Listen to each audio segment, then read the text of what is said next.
¿Qué tal, alumnas y alumnos de primer grado de secundaria? Sean bienvenidas y bienvenidos a la programación de Aprende en Casa. Una propuesta diferente para que desde su casa ustedes puedan acercarse a los contenidos de las asignaturas y áreas de primer grado. Estamos seguros que este programa les será de mucha ayuda en su crecimiento personal, con miras al regreso a sus escuelas, una vez que superemos exitosamente esta situación de emergencia. En esta ocasión vamos a abordar un tema muy importante para nuestra vida cotidiana. Nos referimos a los conflictos, así que revisaremos en qué consisten, cómo los podemos afrontar creativamente y cuál es el papel del diálogo en la solución pacífica de los mismos. Tienes razón, se trata de un tema siempre importante que además, ahora que tenemos que permanecer en casa, cobra especial relevancia. Así es, las diferencias y fricciones con nuestros familiares y amistades se pueden presentar en cualquier momento, por lo que necesitamos tener conocimiento y habilidades que nos permitan actuar de manera positiva.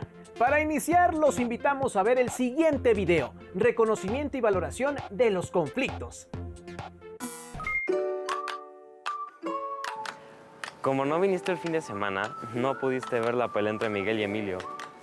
Bueno, pero cuéntame, ¿qué pasó? Pues Miguel se tropezó y le lastimó el pie a Emilio y Emilio se molestó con eso y comenzó a empujar a Miguel. ¿Y luego? Pues casi terminan en los golpes. De acuerdo con Paco Cascón, hablamos de conflicto en aquellas situaciones de disputa o divergencia, en las que hay contraposición de intereses notorios, necesidades o valores en pugna entre dos o más personas. Aunque el conflicto suele estar ligado a aspectos negativos que hay que procurar eliminar o atenuar, también puede generar pautas de evolución y desarrollo. El conflicto es inherente al comportamiento humano y su desenlace depende de la gestión. Si las estrategias son democráticas, el conflicto se desarrollará de forma pacífica. Pero si dichas estrategias son demasiado agresivas, suele transformarse en violencia. Una sociedad sin conflictos permanecería estancada. Por ello, la idea no es evitar los conflictos, sino manejarlos para darles un uso constructivo y positivo, orientado al desarrollo personal o grupal.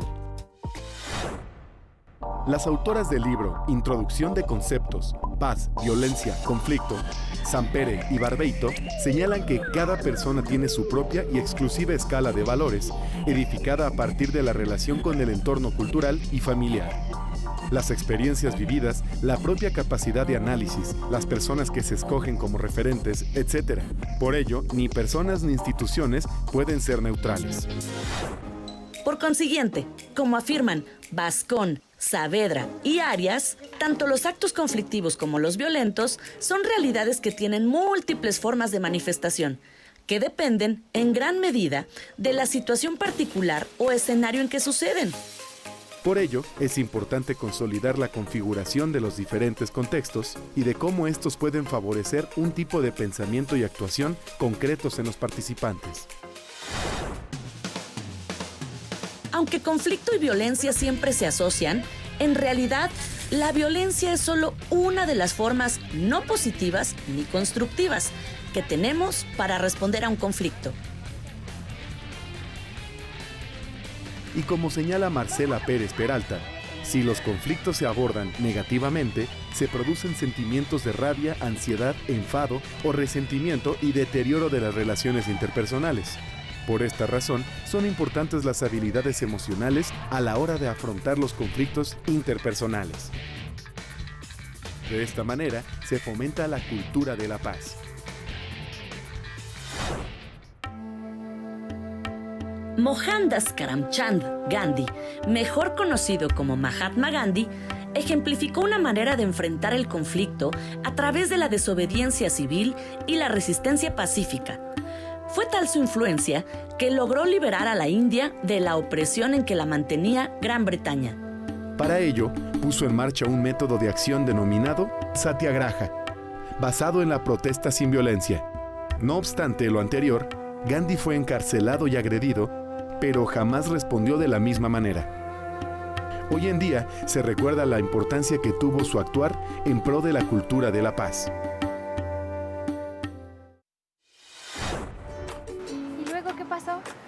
Pues Miguel le comentó a Emilio que tenía un problema con su visión, que no podía ver bien y que eso era la causa de sus caídas frecuentes. Oh, ya veo. ¿Y qué? ¿Pudieron encontrar algo? Pues sí, Emilio y yo decidimos buscar alguna fundación para ayudar a Miguel con su problema y encontramos a Fundación Ver Bien y afortunadamente van a atender a Miguel para ayudarlo con su problema.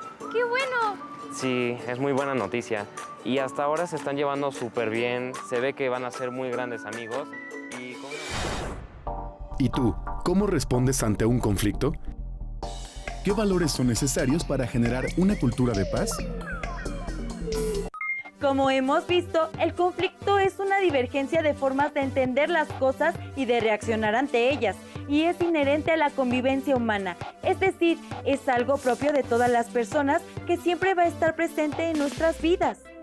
Lo importante, como se dice en el video, es cómo lo gestionamos. En otras palabras, cómo respondemos ante él. Por lo general, tendemos a asociar el conflicto con la violencia, pero esta última es solo una de las formas posibles de responder al conflicto, y de verdad, es el peor de los modos. Necesitamos formas alternativas de manejarlo. El siguiente video nos ofrece elementos para comprender cómo funciona el conflicto y cómo podemos responder de manera constructiva ante él. Los invitamos a ver el video Los elementos de los conflictos. Hola, ¿cómo estás? Hola, la verdad muy molesta. ¿En serio? ¿Y eso? Es que ayer discutí con mis padres. Me dijeron que me estoy volviendo adicta al celular y a la computadora. Wow, ¿de verdad? A mí también me dicen eso. Para mí, estos son unos aparatos muy útiles. Por ejemplo, después del sismo del 19 de septiembre, fueron el medio por el cual mucha gente se pudo comunicar entre sí. El conflicto es inevitable para el ser humano, pero no debe entenderse como algo negativo, sino como una oportunidad de cambio positivo. Al surgir un conflicto se hace la distinción entre el yo y el otro, o entre el nosotros y el ellos, es decir, es el reconocimiento mutuo de los actores en el conflicto. En todo conflicto existen tantas percepciones como personas se encuentran involucradas, y cada percepción hace que cada actor entienda el conflicto desde su verdad. La diferencia entre las partes propicia las relaciones, porque incluso puede ser complementaria. Sin embargo, para que exista un conflicto, en principio, debe haber diferencia. Si la diferencia no es suficiente, entonces, ¿por qué surgen los conflictos? Analicemos los elementos del conflicto. Los elementos básicos del conflicto son tres: el problema, las personas involucradas y el proceso. El problema. Analizar el problema nos permite entender un conflicto, y para entender la magnitud de este, debemos separar lo fundamental de lo accesorio, comprender sus causas, intereses o valores involucrados, y finalmente, verificar que los datos sean correctos. Por ejemplo, en el sismo de 2017, podemos identificar dos posturas encontradas en cuanto a formas y medios de comunicarse. Un sector de la sociedad se comunica a través de los medios tradicionales, TV, radio, periódico, y otros lo hacen mediante las redes sociales. Las personas involucradas. Se identifica a las partes involucradas, sin confundir a las personas, que son quienes representan el conflicto, con el conflicto mismo. Un sector de la sociedad argumenta que las redes sociales no reportan beneficios porque se usan solamente de manera negativa, mientras que el otro sector argumenta que el uso de las redes sociales debe aprovecharse por el potencial que tiene en diversas actividades de la vida cotidiana y en la vida académica, lo que nos permitirá conocer cómo es que los implicados se relacionan y valoran en esa situación. ¿Cómo es que las partes involucradas manifiestan sus sentimientos y emociones? ¿De qué manera estos sentimientos y emociones condicionan las percepciones que se tienen en torno al problema? ¿Cuáles son sus actitudes ante el conflicto? El proceso. Por último, se analiza la manera en que ha evolucionado el conflicto. ¿Cómo se definen las posiciones de los participantes? ¿Cómo varían estas relaciones de poder que tienen los involucrados en el conflicto? ¿Cómo es que los participantes conciben la situación y de qué manera se ha comportado cada uno para obtener lo que desea? Pero, ¿qué hacer para resolver el conflicto? 1. Definir adecuadamente el conflicto, identificando todos sus componentes. 2. Establecer cuáles son los objetivos y ordenarlos según su importancia. 3. Diseñar las posibles soluciones al conflicto y valorar cada una de ellas, teniendo en cuenta las consecuencias positivas y negativas que pueden tener para las distintas personas involucradas en la situación. 4. Elegir la solución que se considere mejor y elaborar un plan para llevarla a cabo. 5. Llevar a la práctica la solución elegida. 6. Valorar los resultados obtenidos y, si no son los deseados, volver a poner en práctica todo el procedimiento para mejorarlos. ¿Y sigues enojada? No, ya no.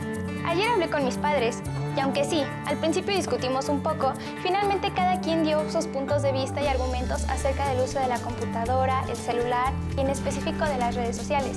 Dijimos sus ventajas, desventajas, riesgos, así como los compromisos que debemos de cumplir tanto ellos como yo.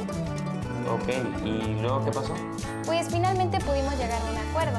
Dijimos que lo más importante es saber el uso que les damos, así como con qué propósito y en qué momento los utilizamos. Muy bien, yo digo que el diálogo fue muy importante en esta situación, ya que cada quien se pudo poner en el lugar del otro.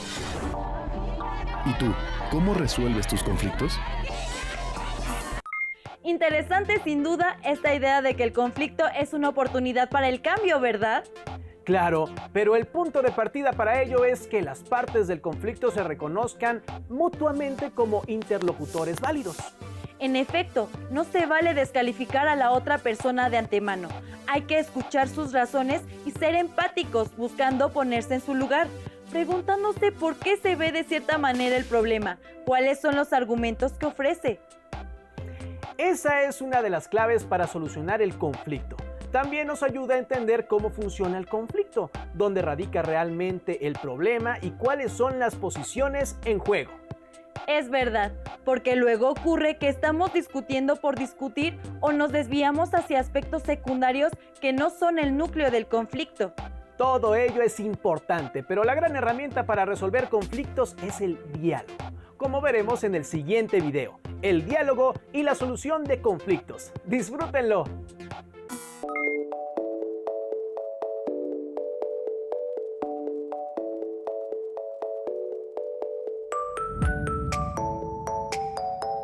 Desde aquí, Pedro logró encestar la pelota. ¡Wow! ¿Y cómo lo consiguió? Bueno, ya ves que tiene poco tiempo de haber entrado a la escuela. Pues él vino aquí para querer integrarse al equipo de básquetbol y pues aunque no lo aceptaron, se quedó al partido a echar porras. Y al finalizar el partido, la pelota fue rodando hasta donde llegó Pedro. Él la levantó, la lanzó y encestó. Y todos nos quedamos realmente muy sorprendidos. ¡Wow! Pero adivino, no lo admitieron porque estaba en silla de ruedas. Ajá, no lo quisieron admitir porque pensaron que iban a perder todo el partido. Según Binaburo y Muñoz, los conflictos son un hecho natural de la vida. No son ni positivos ni negativos, sino que depende de cómo respondamos ante ellos. En consecuencia, los conflictos pueden ser desagradables e inconvenientes, o bien convertirse en oportunidades para aprender más sobre uno mismo y otras personas. De esta manera, se pueden afrontar como un elemento provechoso que permita la evolución y transformación de las ideas entre las partes involucradas. Para ello, es necesario saber utilizar correctamente ciertas habilidades, instrumentos y procedimientos. Uno de los más importantes es el diálogo. El diálogo es la herramienta más concreta a la mano y efectiva que tenemos los seres humanos para resolver las naturales divergencias que surgen en la convivencia. En la concepción socrático-platónica, el diálogo es una opción al pensamiento no autoritario.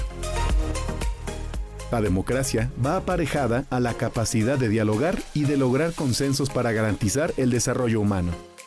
El lenguaje que se usa en cada diálogo obedece siempre al contexto en que éste sucede. Para Sócrates, el único diálogo es el genuinamente cooperativo. Tal tipo de diálogo es siempre uno con el interlocutor y no contra él. Él también decía que un pseudodiálogo motivado por el simple deseo de vencer al interlocutor no es un diálogo genuino. El diálogo también es el mejor instrumento para prevenir conflictos, ya que en la medida en que se mantiene una comunicación constante con los otros, a través de espacios inclusivos y democráticos, la convivencia mejora y las agresiones disminuyen. El primer paso en la obtención de un genuino saber reside habitualmente en el reconocimiento del error y la ignorancia como tales. Gracias al diálogo constructivo, se ha llegado a consensos con el debido respeto a los disensos. Un ejemplo claro son las acciones convenidas en favor del bienestar de niños y adolescentes con discapacidad. Una acción culminante fue la declaración de Jomtien, que fue resultado de un vasto y sistemático proceso de consulta iniciado en octubre de 1989 y que se prosiguió hasta fines de enero de 1990. Este acuerdo logró finalmente un consenso mundial sobre una visión ampliada de la educación básica y estableció un compromiso renovado para garantizar que las necesidades básicas de aprendizaje de todos, niños y niñas, jóvenes y personas de edad adulta, se puedan satisfacer realmente en todos los países.